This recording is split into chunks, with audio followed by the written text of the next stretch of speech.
Recently, I heard a tragic story with an unexpected ending. A woman went through a period of amnesia after she suffered a head injury in a car accident.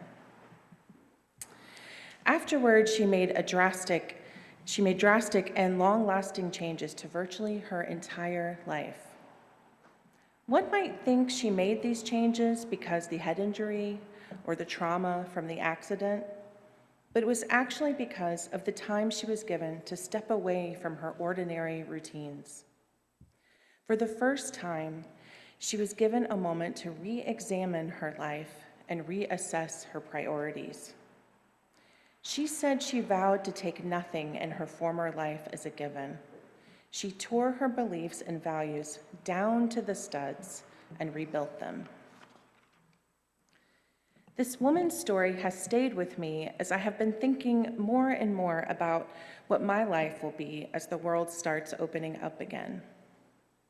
I've been thinking quite a bit about this time removed from my regular routines and obligations due to the pandemic as an opportunity to take a step back and tear my life down to the studs. Perhaps many of you are also thinking about what pieces of your life get put back and what pieces get left behind. This feels like a critical time to pause, reflect, and decide what we actually want from our work lives, our relationships, and how we want to be in the world. Yet, even with the resolve to make changes, that does not necessarily mean that many of us know how we want our lives to change, or even if we really want them to. For many people, the COVID-19 pandemic has not signaled great changes in their lives. And still, many others have not had the privilege to step away from life like so many of us. However, for some people, this experience has caused us to rethink what is fundamental to our lives and how we want to live them. I wonder if any of you were like me before March 2020, a person who prided herself on constantly being busy. My weekends were overscheduled, and I often spent my free time driving from one play date or activity to another. Obviously, that all came screeching to a halt when COVID-19 hit. I started working from home, and my son and husband were also there too, all the time. I certainly had a few moments of internal screaming and thinking, will I ever be alone in my house again? As some of you likely might have as well. But I also began to love all of the family time I was gaining. In the interest of getting some of that precious alone time, I began walking in my neighborhood a lot. Maybe some of you responded in the same way. If your neighborhoods were anything like mine, your neighbors were also streaming out of their homes and walking everywhere. People were creating gardens, and the sounds of home improvement reverberated throughout the neighborhood. We lived in a rental and could not do any home improvements, so I spent way too much money on backyard forms of escapism for my son, like a little wading pool and a playhouse. I'm not sure my son even knew we had a backyard before the pandemic. And now we were spending entire evenings sitting in a circle in the backyard and telling stories. I loved it. As the world started to open back up, I began realizing I didn't want things to change. I no longer wanted to overschedule myself, and frankly, I didn't miss a lot of the activities I did before. At the office, I tend to be what you might kindly call a joiner. I'm always game to help plan a coworker's baby shower or help with gift exchanges. I often met friends for lunch during the weekdays, and I tried to attend as many networking events as possible. I found, though, that after being removed for a year, I didn't miss any of it. I wonder if many of you had the same response. I also wonder, though, if you, like me, don't necessarily know what that means for you. In her poem, The Summer Day, Mary Oliver famously asks, "Tell me, what is it you plan to do with your one wild and precious life?" I see this quoted a lot, and I know many people find great meaning in these words, but most days, it just feels like a lot of pressure.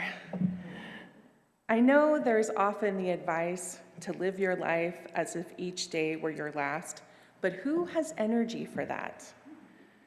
Sometimes you just want to sit on your couch and eat some Five Guys and watch Midsummer Murders, or is that just me? I want to say that I'm going to make all these changes after we start returning to the world in earnest, and I hope I do make some significant ones. But I also know I can't suddenly become a different person overnight, and I'm not sure I even want to. I read an interesting Twitter thread a few months ago by psychotherapist Martha Crawford, who said that after a lengthy medical leave for cancer, she felt forever changed by what she had experienced. And she recognized that her life before was unsustainable. However, that did not mean that she knew what her life should be going forward. She wrote, "But here is the deal. The pause from participating in old structures does not in and of itself create new infrastructure." She further wrote that the old infrastructure was all she had to go back to, even though she knew it was not how she wanted to live. Her counsel for people who do not want to go back to the way things were: you might have to, because we didn't build a new world yet. Nonetheless, Martha Crawford did have some guidance for people ready for change. She said she learned to recognize and set limits for routines and obligations that were no longer possible for her.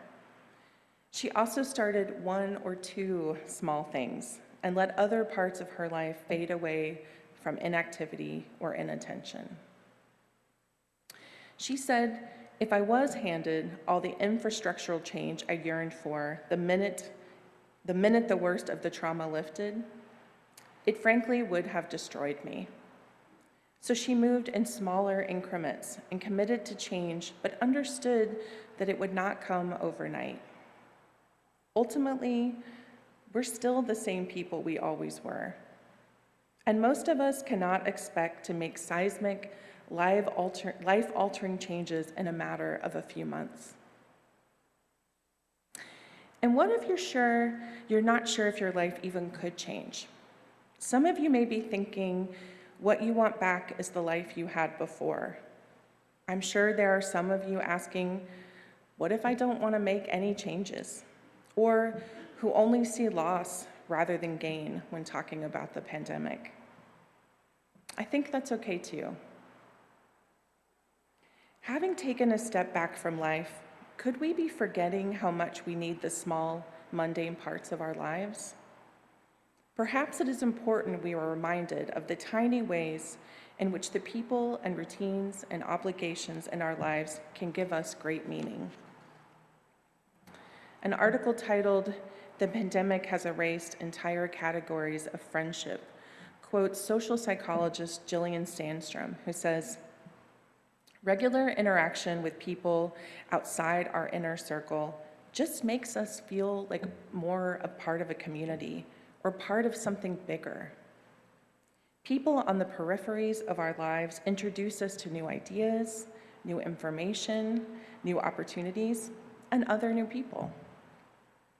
The suggestion is that we recognize the largesse of our social networks and that we see the value in the small relationships that provide color to our everyday lives. There is worth in all the types of people we spend our lives with, not just with the people we manage to keep up with during the break. I can relate to that. Can you? While I have welcomed the break from some of the less than desirable parts of daily life, I also miss a lot of it too. I miss the guy whose cubicle used to be right outside my office, who awkwardly sang happy birthday to me while we stood alone in the hallway at work. I miss the drama and tense office politics that came with potlucks. I miss the varied people I would be forced to make small talk with and perhaps even ultimately develop valuable and lasting relationships with in the break room while I warmed up my lunch. I miss annoying people at coffee shops while they tried to quietly do their work and I talked to for hours with a friend. And I miss talking to the grandparents watching their grandkids play at the playground. Maybe the lesson in all of this is like Martha Crawford said. We don't necessarily have to expect to change our lives overnight. And we certainly don't have to engage in a complete overhaul from the studs up. The infrastructure for that probably isn't there anyway. Maybe the opportunity for us is in taking stock and deciding what pieces of our life get put back into their place and which get left behind. Zora Neale Hurston said, "There are years that ask questions and years that answer." I think many of us realize that answers to the great questions of our lives often take years, but it's also important to recognize that the questions themselves can take years to formulate too, or at least the right ones do. And perhaps the ultimate question is a simple one. The poet Maggie Smith said, "A wise person once told me to start each day by asking myself the same question.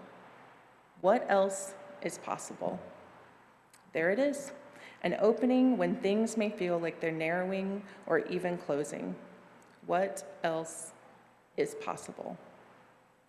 Maybe what all this time and all this change is meant to teach us is to simply pause, look out into the new day, and ask, what else is possible?